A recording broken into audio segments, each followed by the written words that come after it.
আল্লাহ তাআলা আমাকে ওয়াদা পালনের তৌফিক দান করুন। আমিন আমিন সুম্মা আমিন। আসসালামু আলাইকুম ওয়া রাহমাতুল্লাহ। আলহামদুলিল্লাহি রাব্বিল আলামিন ওয়াসসালাতু ওয়াসসালামু আলা রাসূলিহিল কারীম ওয়া আলা আলিহি ওয়া সাহবিহি ওয়া আহলি বাইতি আজমাইন। বাংলাদেশ জামাত ইসলামের গঠনতন্ত্রের ধারাবাহিকতা অনুযায়ী প্রতি 3 বছর পর পর কেন্দ্রীয় সংগঠনের নির্বাচন অনুষ্ঠিত হয়। সেই হিসাবে চলমান সেশনটি এবছরের ডিসেম্বরে শেষ হওয়ার কথা, কিন্তু ঐতিহ্যগতভাবে বাংলাদেশ জামাত ইসলামী ডিসেম্বর আসার আগেই তার কার্যক্রম শুরু করে থাকে, যাতে আগামী বছরের প্রথম দিন থেকেই পরিকল্পনা বাস্তবায়নে এটি সহায়ক হয়। এবছরও অনুরূপভাবেই সেশন সম্পন্ন হওয়ার কারণে আলহামদুলিল্লাহ সে নির্বাচন অনুষ্ঠিত হয়েছে। মহান আল্লাহ রাব্বুল আলামিনকে সাক্ষী রেখে আমি আমার অনুভূতি অনুযায়ী বুঝতে পারি এই মজলুম সংগঠনটি দীর্ঘ সময় ধরে যারা হাতে গড়ে নেতৃত্ব দিয়েছেন, তাদের হাতে যে মানুষগুলা তৈরি হয়েছে, সেই মানুষগুলার মধ্যে আমার চাইতে অনেক যোগ্যতা সম্পন্ন, দক্ষ এবং অভিজ্ঞ সহকর্মী রয়েছে। তারপরে আমি জানি না আল্লাহর ইচ্ছা সম্মানিত সদস্যবৃন্দ কেন আমাকে তাদের এই আমানতের ভার দিয়েছেন। আল্লাহ তাআলা ভালো জানেন।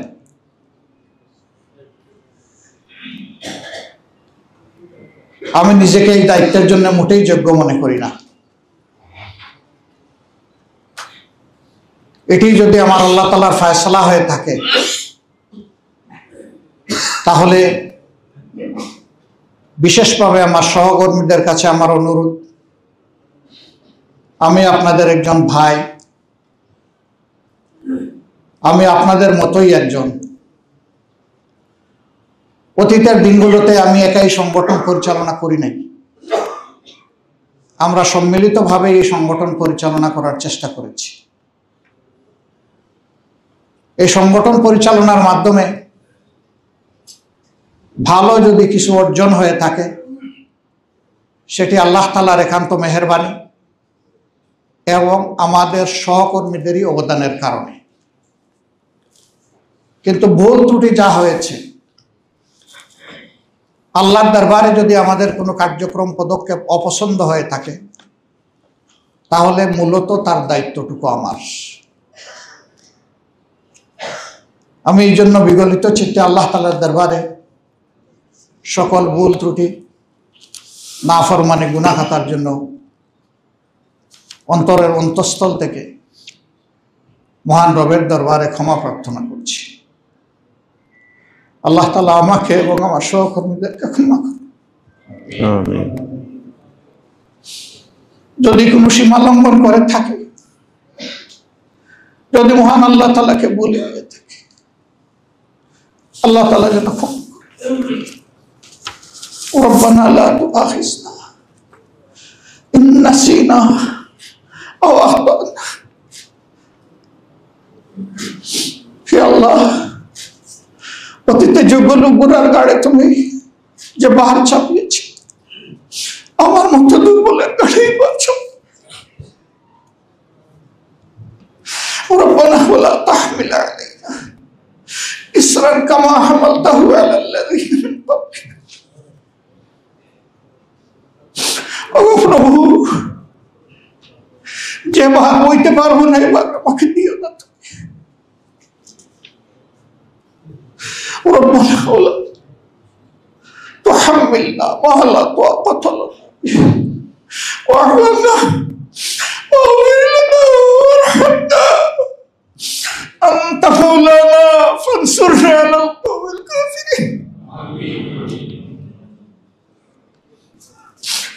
প্রিয় সহকর্মীবৃন্দ, আমার কোন ভুলের কারণে আমাকে ঘৃণা করবেন না। আরো বেশি দরদ দিয়ে আমার কাছে আপনারা পৌঁছে যাবেন। আমাকে সমালোচনা করে আপনারা সংশোধন করে দিবেন, সোজা করে দেবেন।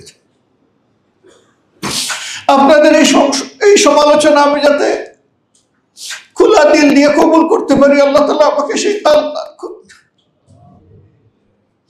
সম্মানিত সুধী মণ্ডলী, আমরা আপনাদের কৃতজ্ঞতা আদায় করছি। অতি শর্ট দাওয়াতে আপনারা সকলেই আমাদের দাওয়াতে সাড়া দিয়ে এখানে উপস্থিত হয়েছে।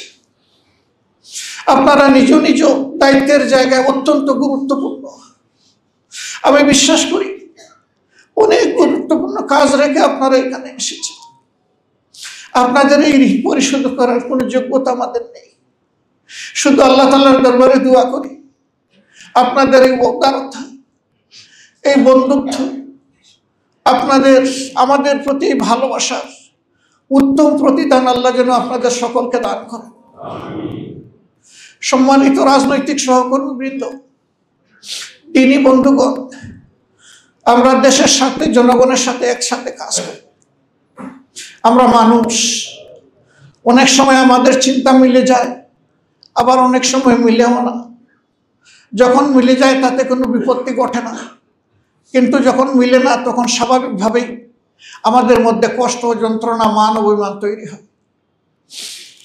আপনাদের কাছে বিনয়ী অনুরোধ, আমাদের এই যন্ত্রণা, মান অভিমান যেন জাতির কোনো ক্ষতি না করে, এটি যেন আমাদের মধ্যেই সীমাবদ্ধ থাকে। আমরা যেন পরস্পরের সাথে পরামর্শের ভিত্তিতে সমাধান করে নিতে পারি। আমাদের জাতি একটি মজলুম জাতি। স্বাধীনতার 54 বছরে সকলেই স্বীকার করেন যে এই জাতি স্বাধীনতার প্রকৃত স্বাদ ভোগ করতে পারে নাই। কেন পারে নাই? মূলত দুটি কারণই এর জন্য দায়ী। একটি হচ্ছে দুর্নীতি, আর একটি দুঃশাসন। এই দুর্নীতি আর দুঃশাসনের কারণেই আমরা আমাদের উপর অর্পিত প্রিয় জনগণের দায়িত্বের হক আমরা আদায় করতে পারি। এই দায়বোধ থেকে আমরাও মুক্ত নই। যদিও বাংলাদেশ জামাত ইসলামী সবসময় চেষ্টা করে এসেছে জনগণের কল্যাণে চিন্তা করার, পরিকল্পনা নেওয়ার এবং কর্মসূচি গ্রহণ করার, তারপরেও তো আমরা মানুষের সংগঠন। ভুল ত্রুটির ঊর্ধ্বে আমার মুঠেই নয়, আমাদের ধারাও ভুল ত্রুটি হয়ে যায়। আমরা প্রিয় জাতির কাছে বারবার এই ভুলের জন্য ক্ষমা চাইতেই থাকবে। একদল মানুষ আমাদের এই ক্ষমা চাওয়াকে পছন্দ করেন না। তারা বলেন এত ক্ষমা চাওয়ার দরকার কি? রাসূল করিম সাল্লাল্লাহু আলাইহি ওয়াসাল্লাম আল্লাহ তাআলা যাকে বেহেশতের ওয়ারেন্ট দিয়েছেন, আগের পরের সমস্ত গুনাহখাতা ক্ষমা করার সুসংবাদ দান করেছেন, তিনি বলেছেন, হে আমার উম্মত, তোমরা জেনে রাখো আমি দিনে কমপক্ষে 70 বার অথবা 100 বার আমি আমার আল্লাহর কাছে ক্ষমা চেয়ে থাকি, তওবা করে থাকি। যার আল্লাহ আগের পরে সব মাফ করে দিয়ে জান্নাতের ওয়ারেন্টি দিয়েছেন, তিনি আমাদেরকে শিখিয়ে গিয়েছেন এই মাপ চাওয়াটা মুহূর্তের লক্ষণ। দুনিয়ার বোঝা দুনিয়ায় হালকা করার সুবিধা, দুনিয়ার বোঝা ঘাড়ে করে আখেরাতে যাওয়ার প্রয়োজন নেই। এ বোঝা এখানেই হালকা হয়ে যাওয়া দরকার। গত 15 বছর, বিশেষ করে 15.5 বছর জাতি একটা দুঃসময় পার করেছে। এই সময়টা এদেশের তখন যারা সরকারে ছিলেন তাদের সকল রাজনৈতিক প্রতিপক্ষ, আলিম ওলামা, সাংবাদিক, সুশীল সমাজের ব্যক্তিবর্গ, সকল শ্রেণী পেশার মানুষ সকলেই মজলুম ছিলেন। কে বড় মজলুম আর কে ছোট মজলুম এই বিতর্কে আমরা যাব না। আমরা এক কথায় স্বীকার করি সকলেই মজলুম ছিলেন। এই সময়টা আমরা আমাদের অনেক মূল্যবান সাথী সঙ্গীকে, দরদি বন্ধুকে, ভাইকে, বোনকে আমরা হারিয়েছি। অনেকে গায়েব হয়ে গিয়েছেন, গুম করা হয়েছে, তারা কোথায় আছে? অনেকে ফিরে আসেনি, তাদের আপনজন জানেও না তারা কি আদৌ বেঁচে আছে নাকি দুনিয়া থেকে বিদায় নিয়েছে। যদি তারা বিদায় নিয়ে থাকেন, তাদের কবরটি কোথায়? তারা আজও সেই কষ্ট, যন্ত্রণা, সে পাথর মুখে বেঁধে তারা ঘুরে বেড়াচ্ছে। লক্ষ লক্ষ মামলা লক্ষ লক্ষ মানুষকে দফায় দফায় জেলে যেতে হয়েছে। এখানে যতগুলো মুখ দেখতে পাচ্ছি তার মধ্যে অনেকেই বারবার জেলে গিয়েছে। জেল ছিল আমাদের আসলে কেউ বলে দ্বিতীয় বাসস্থান, আমি বলি প্রথম বাসস্থান। এরকম অবস্থা হয়ে গিয়েছিল, বারবার ধরে নেওয়া হয়েছে, দীর্ঘক্ষণ আমাদেরকে আটকে রাখা হয়েছে। আমাদের বিরুদ্ধে সত্যিকারের কোনো অভিযোগ ছিল না, অভিযোগ একটাই যে আমরা অন্যায়ের বিরুদ্ধে প্রতিবাদ করতাম। কিন্তু সেই প্রতিবাদটা আমরা স্বস্তির সাথে করতে পারি। আমাদের উপর নানাবিধ অপশাসন, কালো আইন চাপিয়ে দেওয়া হয়েছিল, হুকুম চাপিয়ে দেওয়া হয়েছিল। স্বৈরাচারের অনুমতি নিয়ে স্বৈরাচারের বিরুদ্ধে প্রতিবাদ করতে হবে, কি আহাম্মকি ব্যাপার। কেউ কেউ তা করেছেন, আমরা তার পরোয়া করিনি। আল্লাহ যতটুকু আমাদেরকে সামর্থ্য দিয়েছেন তাই নিয়ে আমরা রাস্তায় নেমেছি, অল্প হোক ভারী হোক। আমরা এই নিয়ত করেই নামতাম যে আজকের এই মিছিলতোয়া মিটিং থেকে আমাদেরকে ধরে নেওয়া হবে, রিমান্ডে নেওয়া হবে, মারা হবে, কাটা হবে, জেলে পোড়া হবে, কয়েকটা মামলা দেওয়া হবে। আমরা ধরে নিয়েই কর্মসূচিতে নামতাম এবং আমাদের মতো অনেকেরই এই অবস্থা ছিল। আমরা যে সমস্ত সাথীকে এই দীর্ঘ পথ পরিক্রমায় হারিয়েছি, আজকে আমি গভীর শ্রদ্ধার সাথে তাদেরকে স্মরণ করি, আল্লাহর দরবারে দোয়া করি, আল্লাহ তারা তো জুলুমের শিকার হয়ে দুনিয়া থেকে বিদায় নিয়েছে, তুমি মায়া করে তাদেরকে শহীদদের তালিকায় অন্তর্ভুক্ত করেন। এই তালিকায় আমাদের শীর্ষ 11 জন দায়িত্বশীল নেতা ছিলেন, আপনারা জানেন। সংগঠনের প্রধান ব্যক্তি থেকে শুরু করে আমির, নায়েবে আমির, secretary general, assistant secretary general, নির্বাহী পরিষদ সদস্য, এই তালিকার লোকগুলোকেই আমাদের বুক থেকে ছিনিয়ে নেওয়া হয়েছে। শুধু তাদেরকে ছিনিয়ে নেওয়া হয়নি, বিরোধী দলের অনেককে, আলিম উলামাকে, প্রতিবাদী যুবকদেরকে, মাদেরকে, বোনদেরকে, শিশুদেরকে, বৃদ্ধকে, কাউকে তারা ছাড় দেননি। এরকম হাজারো মানুষ আমাদের থেকে তারা আল্লাহর দরবারে চলে গেছে। আর অনেকে ক্রিটিক্যালি ইনজিওর্ড হয়ে, মারাত্মক জখম প্রাপ্ত হয়ে তারা জিন্দা শহীদ হিসাবে বেঁচে আছে। অনেকে বিছনায় পড়ে আছে, উঠতে পারে না, আরেকজনের সাহায্য ছাড়া তাদের একান্ত জরুরি কাজগুলো করতে পারেন না। তাদেরকে অনেকটা জিন্দা শহীদ বলা হয়ে থাকে।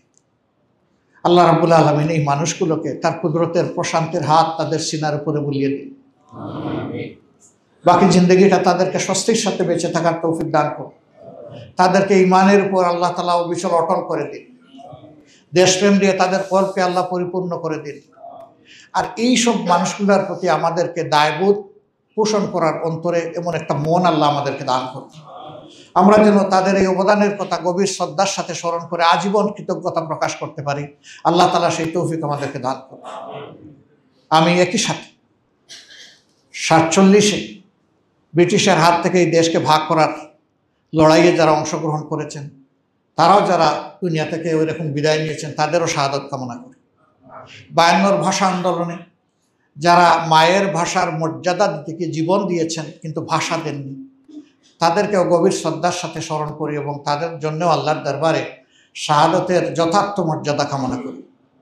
একইভাবে 71-এর মুক্তিযুদ্ধে যারা জীবন দিয়েছেন, অবদান রেখেছেন, ত্যাগ স্বীকার করেছেন, তাদের সকলকে গভীর শ্রদ্ধার সাথে স্মরণ করি এবং তাদের জন্য মাবুদের দরবারে শাহাদাত কামনা করি। যারা বেঁচে আছেন প্রমাণী, আল্লাহ তাআলার দরবারে দোয়া করি যতদিন বেঁচে থাকবেন এই জীবনটা তাদের জন্য সম্মানের হয়। যখন আল্লাহ তাআলার কাছে চলে যাবেন, ঈমান নিয়ে তারা যেন চলে যেতে পারেন এবং সেখানেও যেন আল্লাহ তাআলা তাদেরকে অপমানের হাত থেকে রক্ষা করে সম্মান দান করেন। 90-এর গণ আন্দোলনে ভূমিকা রেখে জাতির একটা টার্নিং পয়েন্টে যারা অবদান রেখেছিলেন, আমরা তাদেরকে গভীর শ্রদ্ধার সাথে স্মরণ করি। আমাদের এই এক সহকর্মী ডাক্তার মিলন এবং আরও যারা এখানে নিহত হয়েছিলেন, আল্লাহ তাদেরকেও শহীদ হিসাবে কবুল করুন। বিশেষভাবে গত 15.5 বছর তিলে তিলে ধুকে ধুকে যারা দুনিয়া থেকে বিদায় নিয়েছেন, তাদের জন্য একই দোয়া। আর 24-এর জুলাই আন্দোলন যেটাকে বলা হয়, এই আন্দোলনে যে তরুণ ছাত্র সমাজ বুক চিতিয়ে লড়াই করে আমাদেরকে মুক্তির এই স্বাদটুকু এনে দিয়েছে, আমি তাদের প্রতি গভীর কৃতজ্ঞতা জ্ঞাপন করছি এবং তাদেরকে অন্তরের অন্তঃস্থল থেকে আমার এবং প্রিয় সংগঠনের পক্ষ থেকে, মজলুম জনগণের পক্ষ থেকে আমি তাদেরকে অভিনন্দন জানাচ্ছি। দোয়া করি তাদের এই অবদানের ঐতিহ্যকে ধরে রেখে আগামীতেও যুব সমাজ সকল অন্যায় এবং ফেসিবাদের বিরুদ্ধে যেন যথার্থ ভূমিকা পালন করতে পারে। তবে যুব সমাজের জীবনটা শুধুমাত্র প্রতিবাদে প্রতিবাদে কাটবে না, তাদের প্রত্যাশার জায়গা পূরণেও যেন আমরা সকলে মিলে সমবেতভাবে সকল সংকীর্ণতার ঊর্ধ্বে উঠে একসাথে কাজ করতে পারি। আল্লাহ যেন আমাদেরকে সেই তৌফিক দান করেন। সম্মানিত সুধী মণ্ডলী এবং প্রিয় সহকর্মীবৃন্দ, ইতিহাসের একটা গুরুত্বপূর্ণ বাঁকে এসে আমরা দাঁড়িয়েছি। আগামী ফেব্রুয়ারিতে নির্বাচন হওয়ার কথা। আল্লাহ তাআলার দরবারে দোয়া করি, বহুদিনের পিপাসার্থ এদেশের জনগণকে, ভোটারকে আল্লাহ তাআলা তার বিশেষ ব্যবস্থাপনায় সীমাহীন দয়া করে একটা সুষ্ঠু নির্বাচনের জন্য ব্যবস্থা করে দেন। এবং এই ক্ষেত্রে আমরা যারা রাজনৈতিক দলগুলো আছি, দলের স্বার্থকে না দেখে জনগণের ভোটের প্রতি শ্রদ্ধা নিবেদন করে আমরা যেন খোলা অন্তরে আগামীর রাজনীতি করতে পারি। আল্লাহ যেন এই তৌফিক দান করেন। আমি আমাদের প্রিয় দলীয় সহকর্মী সহ দেশবাসীর প্রতি অনুরোধ জানাবো, কোনো দল কিংবা ব্যক্তির অন্ধ প্রেমে আমরা কেউ মশগুল হব না। আমাদের প্রেম ভালোবাসা আল্লাহর জন্যে, তারপরে এই জমিনের জন্যে, তারপরে এই দেশের মানুষের জন্যে। এই ভালোবাসা হবে আপুসহীন, এখানে কোনো কিন্তু বাট নাই, এটা সকল বাট কিন্তুর ঊর্ধ্বে। সেই দেশপ্রেম অন্তরে ধারণ করে আমরা যেন সত্যিকার অর্থে আগামী নির্বাচনকে অর্থবহ করে তুলতে পারি। আমরা যেন প্রমাণ করি যে এই বাংলাদেশ আগের যে বিধ্বস্ত রাজনীতি ছিল, রাজনীতির যে অপসংস্কৃতি ছিল, সেই কালো ছায়া থেকে বেরিয়ে এসেছে, একটি নতুন বাংলাদেশ জন্ম নিয়েছে। যেই বাংলাদেশের জন্য প্রত্যাশা করে বসে আছে 18 কোটি মানুষ দেশে এবং বিদেশে। আজকের এই মুহূর্তে আমরা আমাদের সমস্ত প্রবাসী ভাই বোনদেরকে বিশেষভাবে স্মরণ করছি। জুলাইয়ে আন্দোলন যখন তিলে তিলে আগাচ্ছিল, তখন তারা তাদের নিজ নিজ দেশ এবং জায়গা থেকে তারা প্রতিবাদ করেছে। আর প্রতিবাদের সবচেয়ে বড় হাতিয়ারও তারা সে সময় প্রয়োগ করেছিলেন, তারা রিমিটেন্স শাটডাউন ঘোষণা করেছিলেন। ফ্যাসিস্ট সরকারের ত্বক এটা কাঁপিয়ে দিয়েছিল। আমরা তাদেরকে রিমিটেন্স যোদ্ধা বলি, কিন্তু আসলে বীরদেরকে আমরা সেইভাবে সম্মান করি না। এটি আমাদের জন্য জাতীয় লজ্জার ব্যাপার। আমাদের বীরদেরকে আমরা যেন যথার্থ সম্মান দিতে পারি। এখন থেকে প্রত্যেকটি দলের ম্যানিফেস্টো, কর্মসূচি এবং পরিকল্পনায় তা থাকা উচিত। তাদের ভোটের অধিকার পর্যন্ত ছিল না, এবার আমরাও দাবি করেছি, অনেকেই দাবি করেছেন। সেই দাবির প্রেক্ষিতে সরকার এই দাবি মেনে নিয়ে প্রথমবারের মতো প্রবাসীদেরকে ভোটের অধিকার দেওয়ার উদ্যোগ নিয়েছে। এটা পরিপূর্ণ হয়নি, অ্যাপসগুলা মানসম্মত ছিল না, সময় যথার্থ ছিল না। এজন্যে প্রথমবারের মতো কতটুকু এটা সাকসেসফুল হবে তাই নিয়ে আমাদের যথেষ্ট সন্দেহ আছে। আবার যারা রেজিস্ট্রেশন করেছেন ভোটার হিসেবে, ভোট দেওয়ার জন্য আরেকটা রেজিস্ট্রেশন তাদের লাগবে, কিন্তু সরকারের পক্ষ থেকে এর কোনো সেই রকম প্রচারণা নেই। তাহলে মানুষের মধ্যে সচেতনতা আসবে কিভাবে, বুঝবে কিভাবে? আমরা দাবি জানাই নির্বাচন কমিশন এই ব্যাপারের জন্য যথাযথ উদ্যোগ গ্রহণ করে, যাতে সত্যিকার অর্থেই তাদের অধিকারটা তাদের হাতে আমরা তুলে দিতে পারি। আমরা তাদের প্রতি গভীর শ্রদ্ধা জ্ঞাপন করছি। সম্মানিত সুধীমণ্ডলী, ইনশাআল্লাহ নতুন বাংলাদেশের যে প্রত্যাশা জেগে উঠেছে, এই বাংলাদেশ গড়ে তোলার ক্ষেত্রে আমরা সবাই মিলে একসাথে ঐক্যবদ্ধ হয়ে কাজ করব। এখানে কোনো রাজনৈতিক বিভাজন আর মেজরিটি এবং মাইনরিটির কোনো সংঘাত আমরা আর দেখতে চাই না। উন্নত দেশগুলোতে মেজরিটি মাইনরিটি বলে কিছু নাই, তারা ইউনাইটেড নেশন, ঐক্যবদ্ধ জাতি। আমাদের মধ্যে পরিকল্পিতভাবে এটি সৃষ্টি করা হয়েছে যাতে জাতিকে মুখোমুখি করে রাখা যায়। আমরা এটা মানি না, এটা মানতে চাই না। বাংলাদেশের সীমানার ভিতরে, আসমানের নিচে যারাই জন্মগ্রহণ করবেন, যারাই বসবাস করবেন, যারাই এদেশের নাগরিক, আমাদের সংবিধান তাদের সকলকে তাদের সমান অধিকার নিশ্চিত করবে ইনশাআল্লাহ। আমরা এখানে ওই ধরনের কোনো বিভাজন আর মেনে নেব না। এর ভিত্তিতে আমরা আর কোনো সংঘর্ষে জড়ানোর এই নাটক কাউকে করতে দেব না। আমরা সবাই সতর্ক থাকব। আমরা সবাই মিলেমিশে প্রিয় দেশকে আমরা গড়ব ইনশাআল্লাহ। আল্লাহ তাআলা আমাদেরকে তৌফিক দান করুন। আমি সম্মানিত সুধীমণ্ডলী, রাজনৈতিক সম্মানিত শীর্ষ নেতৃবৃন্দ যারা এসেছেন, তাদেরকে আরেকবার অন্তরের অন্তঃস্থল থেকে গভীর কৃতজ্ঞতা এবং ধন্যবাদ জ্ঞাপন করছি এবং দোয়া করি আগামীর দিনগুলোতে আজকের এই সৌহার্দ্যমূলক পরিবেশটা আমরা অক্ষুণ্ণ রেখে এই জাতিকে যেন আমরা গড়ে তুলতে পারি। আল্লাহ আমাদের সহায় হন। আসসালামু আলাইকুম ওয়া রাহমাতুল্লাহি ওয়া বারাকাতুহু।